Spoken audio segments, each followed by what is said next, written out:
नमस्कार, मैं हूं आपके साथ नम्रता शर्मा। सरकार जो कृषि कानून लेकर आई है उसका विरोध किसानों का एक तबका कर रहा है। दिल्ली की सीमाओं पर हजारों की तादाद में किसान बैठे हैं। 8 चरण की बातचीत का दौर सरकार और किसानों के बीच हो चुका है, लेकिन ये बातचीत बेनतीजा रही है और अब ये जो आंदोलन है ये देशव्यापी रूप ले चुका है। और इसी कड़ी में गुरुवार यानी कि आज ट्रैक्टर मार्च निकाला जा रहा है किसानों की तरफ से।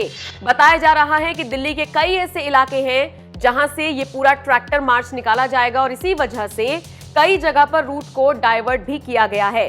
43वां दिन है आज किसान आंदोलन का और किसानों में सरकार को लेकर एक गुस्सा है, एक रोष है। सरकार की तरफ से बातचीत नहीं हो रही है, बातचीत में हल नहीं निकल रहा है, इस तरह के आरोप वहां बैठे किसान लगा रहे हैं।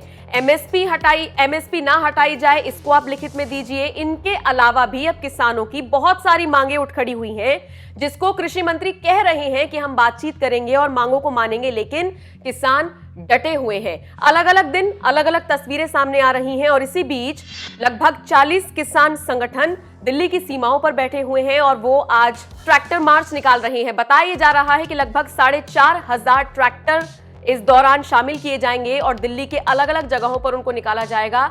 जाहिर सी बात है, अगर ऐसा होता है तो वर्किंग डे है और ऐसे में दिल्ली के लोगों को भी तमाम दिक्कतों का सामना करना पड़ सकता है। इतना ही नहीं, 26 जनवरी को तो इससे भी बड़े आप कह सकते हैं मार्च का ऐलान पहले ही किसान आंदोलन के में जो लोग बैठे हुए हैं उनकी तरफ से किया गया है और 10 से 5 बजे का वक्त निर्धारित किया गया है। ऐसे में ट्रैक्टर मार्च बहुत जगह से निकाला जाएगा और किसानों का साफ तौर पर कहना है कि अगर सरकार आज के मार्च के बाद भी नहीं जागती है तो फिर 26 जनवरी को विरोध के लिए तैयार रहे, क्योंकि दिल्ली में ही हम विरोध प्रदर्शन करेंगे। और जाहिर तौर पर सरकार के लिए बड़ी चुनौती तो ये जो किसान हैं ये बन ही रहे हैं।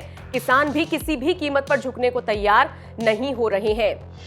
किसानों को बहुत सारे ऐसे राजनेता हैं जिनका समर्थन मिल रहा है और यही वजह है कि किसान भी अब इस पूरे आंदोलन को देशव्यापी रूप दे चुके हैं। जबकि किसानों का और भी कई तबका है। हरियाणा में ऐसे कई किसान हैं, बागपत में ऐसे कई किसान हैं जो सरकार की कृषि नीति का विरोध कर रहे हैं। समझ से परे है कि इन किसानों की जो मांग है, 8 बार बातचीत हो चुकी है लेकिन हल क्यों नहीं निकल रहा है। इन सबके बीच ये जो ट्रैक्टर मार्च होना है, जाहिर तौर पर ये बहुत मुश्किलें बढ़ाने वाला है और इसीलिए अतिरिक्त पुलिस बल तैनात किया गया है। सुरक्षा के चाक चौबंद इंतजाम किए गए हैं, कोई भी अप्रिय घटना ना हो इसको लेकर पुलिस बल पूरी तरीके से तैनात है। बता दें आपको 4,500 ट्रैक्टर इस मार्च में शामिल किए जाएंगे, जिनमें से लगभग 2,000 ट्रैक्टर सिंघू से टीकरी की तरफ, जबकि टीकरी से करीब 1,000 ट्रैक्टर रवाना किए जाएंगे।